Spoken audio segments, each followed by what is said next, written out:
Al Falah university में staff व student का पलायन शुरू हो गया है। आतंकवादियों से तार जोड़ने की जांच के बाद अब दहशत बढ़ गई है। कई फैकल्टी मेंबर्स ने इस्तीफा भेज दिया है। स्टूडेंट्स को लेकर माता पिता वहां से लेकर जा रहे हैं अपने बच्चों को। यूनिवर्सिटी में अफरा तफरी मच गई है। इस्तीफे स्वीकार नहीं किए गए हैं, लेकिन क्योंकि इतना बड़ा नेटवर्क जो अभी तक सामने आया है, हर एक के तार अल-फलाह यूनिवर्सिटी से जुड़े हैं। तो ऐसे में जो वहां पर मासूम लोग हैं, जो आम जनता है, जिनको इस बारे में कुछ नहीं पता, अब अगर उनका जिक्र किया जाए तो जब इतनी बड़ी यूनिवर्सिटी के तार आतंकवादियों से जुड़े हुए नजर आएंगे तो ऐसे में दहशत फैलना लाजमी हो जाता है। कई फैकल्टीज ऐसे हैं, कई मेंबर्स ऐसे हैं जिन्होंने इस्तीफा दे दिया है। स्टूडेंट्स को लेकर जा रहे हैं वहां से माता पिता। यूनिवर्सिटी में अफरा तफरी मच गई है। इस्तीफे हालांकि स्वीकार नहीं किए गए हैं।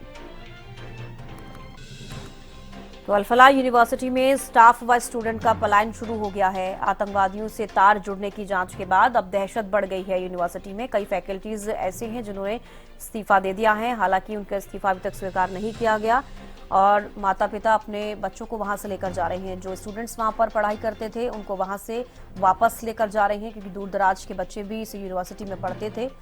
तो ऐसे में अब उन बच्चों के जहन में भी, उनके माता पिता के जहन में भी दहशत फैल गई है, क्योंकि जब से 10 नवंबर को दिल्ली के लाल किले के पास ये ब्लास्ट हुआ, उसके बाद उसी दिन जब फरीदाबाद की यूनिवर्सिटी से कुछ तार जुड़े हुए नजर आए, उससे लेकर अब तक बहुत सारे बड़े बड़े खुलासे इस यूनिवर्सिटी को लेकर हुए हैं।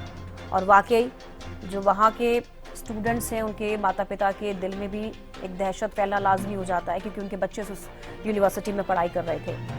तो अल-फलाह यूनिवर्सिटी में स्टाफ व स्टूडेंट्स का पलायन शुरू हो गया है। वहां से लोगों ने जाना शुरू कर दिया है। जो कुछ फैकल्टी मेंबर्स ऐसे हैं जिन्होंने इस्तीफा दे दिया है, हालांकि उनका इस्तीफा अभी तक स्वीकार नहीं किया गया, क्योंकि अभी कई तरह की जांच इस यूनिवर्सिटी को लेकर चल रही है। तो स्टाफ व स्टूडेंट्स का पलायन शुरू हो गया है। आतंकवादियों से तार जोड़ने की जांच के बाद दहशत बढ़ गई है यूनिवर्सिटी में। कई फैकल्टी मेंबर्स ने इस्तीफा भेज दिया है और माता पिता अपने स्टूडेंट्स, बच्चों को वहां से लेकर जा रहे हैं। यूनिवर्सिटी में अफरा तफरी मच गई है। इस्तीफे हालांकि स्वीकार नहीं किए जा रहे हैं। अल-फलाह यूनिवर्सिटी के जो डायरेक्टर हैं, उनको भी दिल्ली पुलिस की तरफ से समन भेजा गया है। पूछताछ लगातार की जा रही है। ईडी की टीम अल-फलाह यूनिवर्सिटी में मौजूद है। गहनता से जांच पड़ताल की जा रही है। तो कई सारी चीजें हैं जो अब एक एक कर उनकी जांच हो रही है। स्टूडेंट्स ऐसे हैं जो अब यूनिवर्सिटी को छोड़ना चाह रहे हैं, इसलिए उनकी तरफ से उनके जो माता पिता हैं, जो परिवार है, उन्हें वहां से वापस ले जा रहे हैं। जो टीचर्स है, जो फैकल्टीज है वहां पर, वो इस्तीफा दे रहे हैं।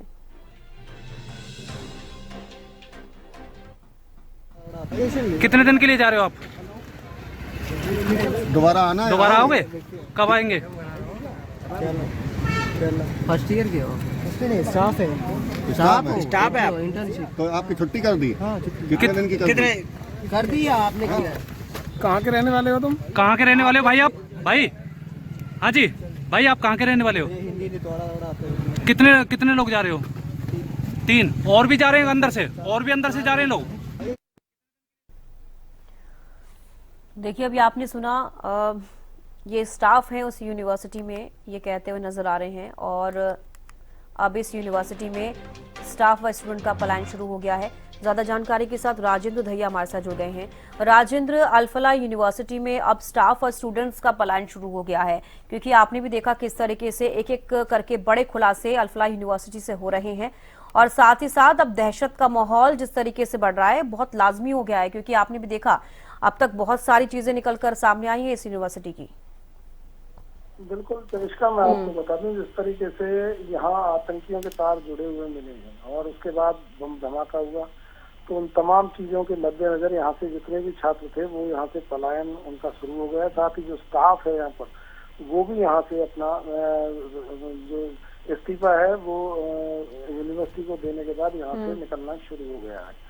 तो तमाम जो लोग हैं यूनिवर्सिटी से अपना किनारा करते हुए नजर आ रहे हैं, क्योंकि जिस तरीके से ये आतंकियों का गढ़ बनी थी और तमाम जांच एजेंसियां यहाँ पहुंच रही हैं, लगातार जांच का दायरा बढ़ रहा है, तो वैसे वैसे यहाँ से पलायन भी अब शुरू हो गया है। कोई भी यहाँ पर अब रहना नहीं चाहता है। जो परिजन है वो अपने बच्चों को यहाँ से सामान सहित लेकर वापस अपने घर के लिए लौट रहे हैं। तो लगातार कहीं ना कहीं जो जांच एजेंसियां हैं वो अपना काम कर रही हैं और इसी के चलते आज यहाँ पर जो कॉलेज प्रबंधन है उनके कमरों जो कार्यालय हैं उनको सील भी कर दिया गया है ईडी की तरफ से। लगातार ईडी की कार्रवाई अभी भी यहाँ पर जारी है।